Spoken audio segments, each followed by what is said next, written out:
Mesdames, Messieurs, bonjour et très heureux de vous retrouver dans ce Trésor au Bénin. Voici le sommaire. 9e sommet Chine-Afrique prévu à Pékin du 4 au 6 septembre 2024. Le Bénin est représenté à ce sommet par une délégation conduite par la vice-présidente Mariam Tchabi Talatazime Yerima. Elle est accompagnée du ministre d'État chargé de l'économie et des finances et du ministre des Affaires étrangères Olusegun Adjadi Bakari. Ils vont participer aux travaux de ce sommet dont le thème est s'associer pour promouvoir la modernisation et construire une communauté d'avenir partagée Chine-Afrique de haut niveau. Et puis ensuite, nous allons établir la liaison avec notre consoeur journaliste à la CGTN français. Depuis la Chine, elle suit les travaux de ce 9e sommet Chine-Afrique. Avec Deng Xiaoping, nous verrons comment la capitale chinoise Pékin se prépare pour recevoir toutes les délégations dans le cadre de ce forum, mais aussi se faire une idée des sujets au cœur de ce forum. Et puis enfin la phase finale du concours vacances en lecture s'est déroulée la fin de ce week-end au Palais des Congrès de Cotonou. Plus d'une dizaine de candidats de diverses catégories ont planché devant les jurys. Cette année, le concours qui a sa 5e édition vise à aider les élèves et les étudiants à s'instruire durant les vacances en lisant des livres. Et voilà pour le sommaire de cette édition. À nouveau, bonjour et bienvenue si vous nous rejoignez en image. Le Bénin, tout comme plusieurs pays africains, participent au 9e sommet Chine-Afrique prévu à Pékin du 4 au 6 septembre 2024. Si plusieurs chefs d'État du continent prennent part à ce rendez-vous, le Bénin est représenté à ce sommet par une délégation conduite par la vice-présidente Mariam Tchabi Talatazime Yerima. Elle est accompagnée du ministre d'État chargé de l'économie et des finances et du ministre des Affaires étrangères Olusegun Adjadi Bakari.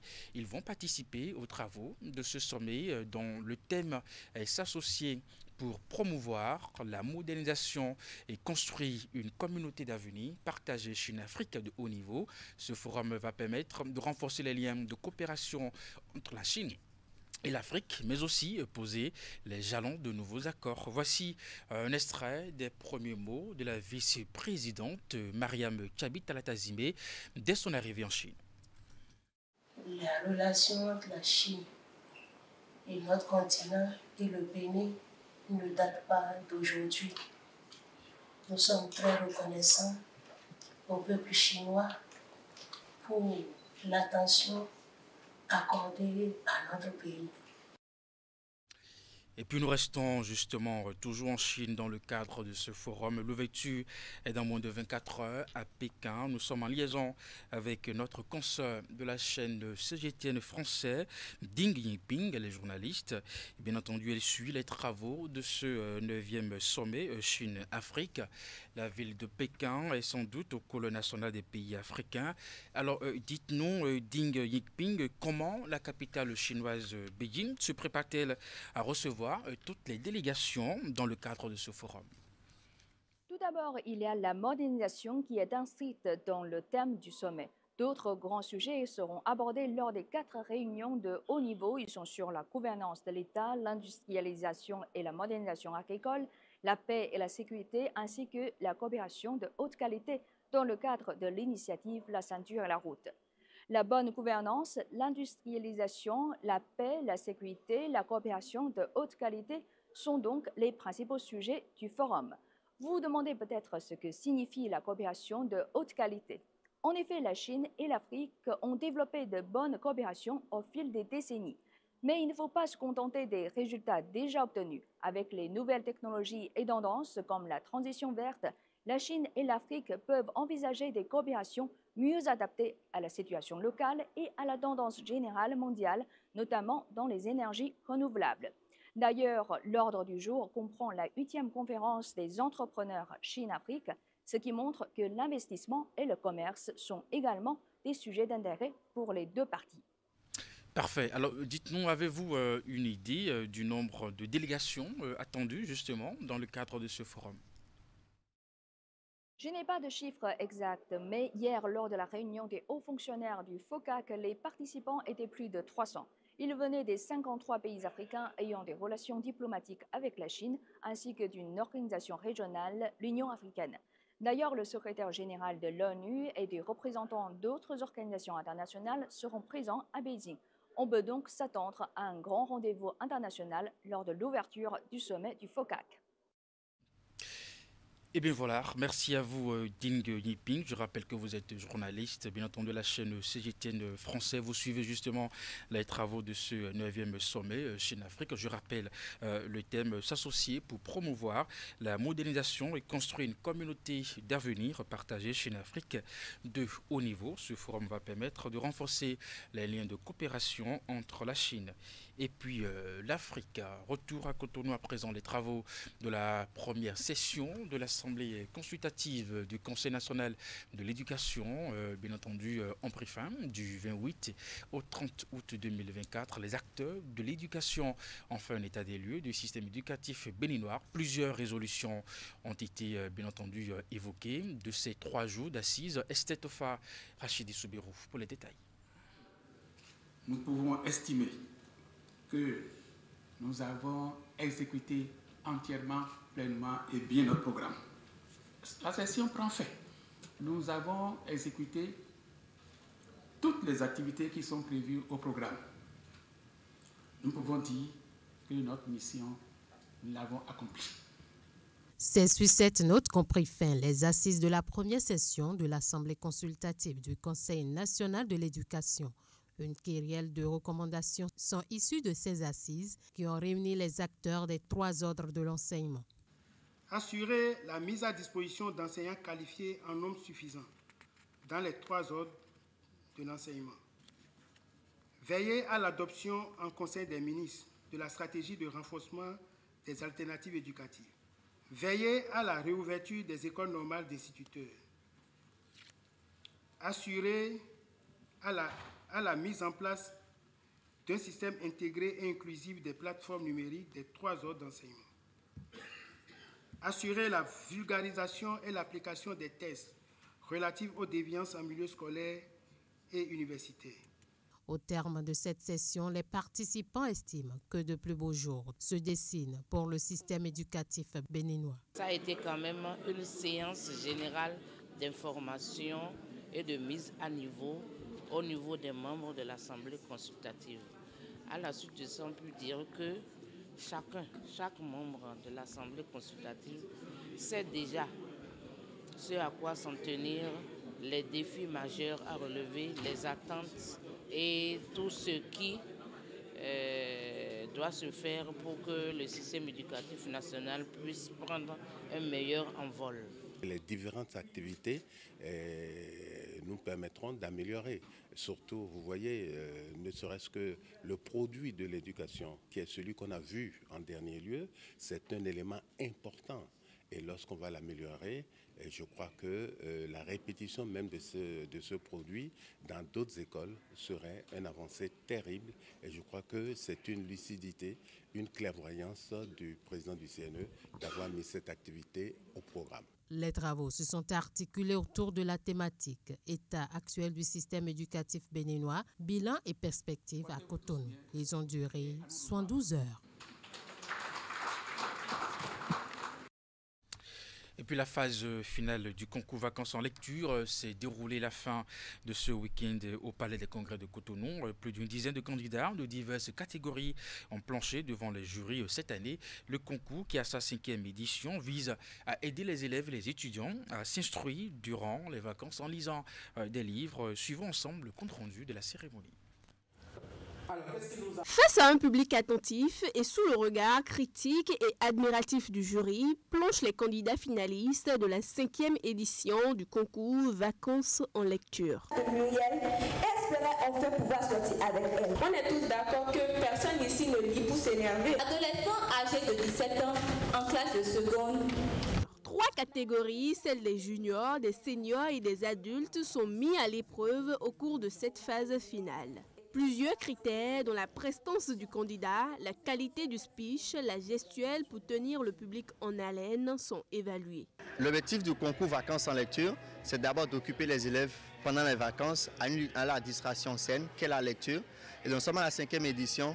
Et pour une première étape, c'est d'abord la lecture. Donc tous les lauréats ont lu 5 livres en 5 semaines, ont fait des fiches de lecture par livre lu. Et les meilleurs par catégorie maintenant sont venus à la finale. Et à la finale, c'est une présentation orale d'un livre africain pendant 3 à 5 minutes devant un jury. Donc, on a eu 14 finalistes qui ont présenté un livre béninois ou un livre africain selon le choix devant le jury. Et là, on a eu les meilleurs qui ont été distingués. Avec pour ambition de faire du concours Vacances en lecture le meilleur concours national littéraire pour les jeunes, l'initiateur de Book Connect vise également à éveiller la conscience des enfants en les amenant à lire, à avoir l'esprit de synthèse et à mieux s'exprimer en public. Bien que les avantages de la lecture ne soient plus à démontrer, il est important de rappeler que lire constitue un excellent moyen de distraction à travers lequel on acquiert sans effort un meilleur vocabulaire. Lire permet également de développer la mémoire et les capacités cognitives. C'est pour ces raisons que j'incite mes camarades, élèves et étudiants à faire l'effort de lire et à participer à ce concours. Je voudrais très respectueusement demander à nos chères autorités d'accompagner cette belle initiative, car, comme le disait Joseph Addison, lire est à l'esprit ce que l'exercice est au corps. L'édition 2024 du concours Vacances en lecture a connu 14 finalistes venus des 4 coins du Bénin. À l'arrivée, le premier de chaque catégorie reçoit une attestation de participation, un chèque de 115 000 francs CFA, plus des livres, un trophée, une médaille, un sac et d'autres gadgets. Je suis très fière. Je me dis mon travail n'a pas servi à rien. Déjà, les veillées nocturnes pour pouvoir finir le livre et les interdictions de télé pour pouvoir mémoriser mon speech, tout ça, non, ça n'a pas servi à rien. Je suis très contente aussi. Les autres participants ne sont pas non plus repartis les mains vides. Rendez-vous est pris l'année prochaine pour la 6e édition.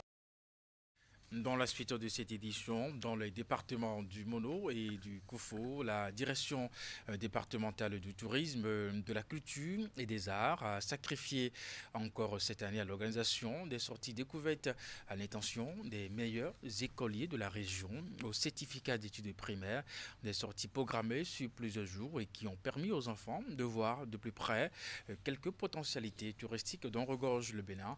Voici le résumé de ces sorties avec Narcisse Alossé, Florent Dehoux.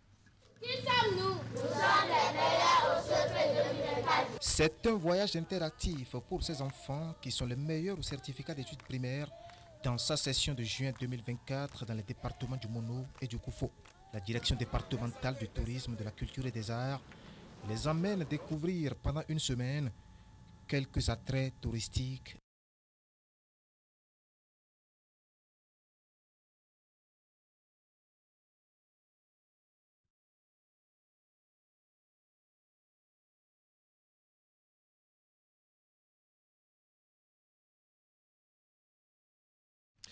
Et bien voilà quelques difficultés avec ce reportage que nous allons retrouver dans nos prochaines éditions. On parle sport à présent.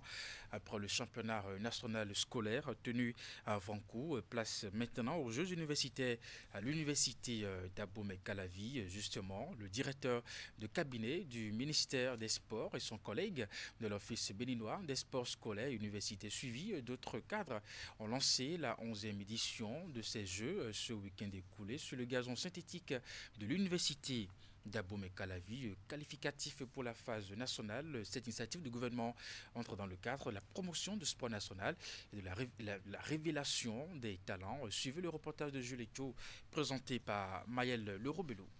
Considérée comme l'université mère, l'université d'Abomey-Calavi abrite le lancement officiel de la phase de zone des Jeux universitaires. Et c'est par le football que le directeur de cabinet du ministère des Sports, accompagné du directeur général de l'Office béninois des sports scolaires et universitaires et autres cadres, donne le top de ces Jeux. 53 universités ou centres universitaires prennent part à ces Jeux sur les 71 ayant reçu la correspondance de l'OPSU. Je rappelle que nous avons 5 zones pour ces Jeux universitaires et les premiers ou les meilleurs de chaque zone dans chaque discipline sont qualifiés pour la phase finale et les 2 meilleurs pour l'ensemble des zones également, la deuxième Les premiers des deuxièmes meilleurs sont qualifiés également pour la phase de zone. Ce qui va dire que nous aurons 6 équipes dans chaque discipline au niveau de la phase nationale. Le championnat national scolaire et les Jeux universitaires restent des compétitions de jeunes essentielles. Le gouvernement, à travers l'Office béninois des sports scolaires et universitaires et le ministère des Sports, s'attelle à l'organisation de ces événements pour faire éclore des talents. Ici aujourd'hui nous sommes à l'université d'Abomey-Calavi où nous souhaitons lancer les Jeux universitaires. Bien entendu, après le championnat national scolaire que nous avons fait avec une grande réussite, nous avons réussi ça avec brio. Je suis sûr qu'ici, puisque c'est le haut niveau que nous avons démarré ici aujourd'hui à Abomey-Calavi, nous souhaitons d'abord à tous les joueurs le fair play et que la meilleure équipe gagne. Nous aussi, nous faisons l'expérience ici à travers les Jeux intercampus. Le cours aussi rallie les Jeux aux études. La preuve, c'est les mêmes acteurs qu'on utilise. Et si ce n'est pas que c'est la période des vacances, il y aurait assez de monde, plus que ça. Plus de 1500 athlètes planchent dans les 5 zones retenues avec à l'arrivée 843 athlètes qualifiés pour la phase nationale. Du football au handball, en passant par le basketball et le volleyball, la délégation a dopé le moral des athlètes, les exhortant à l'esprit de fair play. La phase de zone dure du 31 août au 8 septembre. Et puis on va retrouver enfin notre reportage sur la sortie touristique des écoliers dans le département du Mono et du Koufo. La direction départementale du tourisme, de la culture et des arts a sacrifié encore cette année à l'organisation des sorties découvertes, à l'étention bien entendu des meilleurs écoliers de la région au certificat d'études primaires, des sorties programmées sur plusieurs jours et qui ont permis aux enfants de voir de plus près quelques potentialités touristiques dont regorge le Bénin. Voici le résumé de ces sorties avec Narcisse Alossé et Florent Dehoux. Qui sommes-nous? Nous sommes les meilleurs au secret 2024. C'est un voyage interactif pour ces enfants qui sont les meilleurs au certificat d'études primaires dans sa session de juin 2024 dans les départements du Mono et du Koufo. La direction départementale du tourisme, de la culture et des arts les emmène découvrir pendant une semaine quelques attraits touristiques du Bénin. C'est montrer à ces meilleurs au CEP de cette année 2024 les potentialités touristiques dont dispose leur pays afin qu'ils connaissent mieux leur pays et qu'ils soient fiers de leur origine. Et l'un des motifs de fierté de leurs origines, c'est cet atelier de poterie visité à Sé dans la commune de Huyogwe. Occasion pour ces explorateurs culturels de circonstance d'admirer l'ingéniosité qui se cache derrière ces produits artisanaux. Avec son couvercle, voici le couvercle. En voilà. Bien poli, propre, solide. Et tout ça là, c'est à l'aide de l'argile. Après le musée de l'artiste Agnonas Pedro à Lokosa, le jardin botanique de Djakotome, le sanctuaire de Krikame, Cap a été mis sur la cité historique à Bomé, où les palais des rois Kézo, Gléla et Béanzin ont reçu la visite de ces futurs cadres du pays. Faites une face, la tête en bas et les envolures. Voilà. Le roi vous bénit. Là-bas, vous avez la tenue de chasse du roi Kézo. Cap historique maintenu sur la route de l'esclave et la forêt sacrée de Ouida avant de fouler le sol du temple des Pitons. Après un détour par la zone économique industrielle de Glodjigbe, la randonnée atteint Cotonou. D'abord, l'une des portes d'entrée et de sortie du pays, l'aéroport international Bernardin Cardinal Gantin, où est érigée la statue de Bioguera, et enfin, la splendide place de l'Amazone, juste derrière la présidence de la République. Je suis très contente de ce voyage. J'aimerais dire à mes autres camarades de bien travailler afin que le gouvernement les amène ici comme moi. Nous voulons qu'à la fin, ces meilleurs au CEP que nous prenons comme nos ambassadeurs culturels aujourd'hui gardent longtemps les souvenirs de ces sorties pour pouvoir faire la promotion du tourisme interne dans leur département. Des sorties découvertes à caractère touristique que ces enfants n'oublieront sans doute pas de sitôt. La direction départementale du tourisme, de la culture et des arts, elle, tient à son projet et prévoit bien d'autres innovations à l'avenir. Et c'est bien la fin de cette édition. Madame, Monsieur, merci de l'avoir suivi et de votre fidélité à 16h. Votre bulletin d'information de 19h30, la grande édition de la soirée. Portez-vous bien et à très bientôt.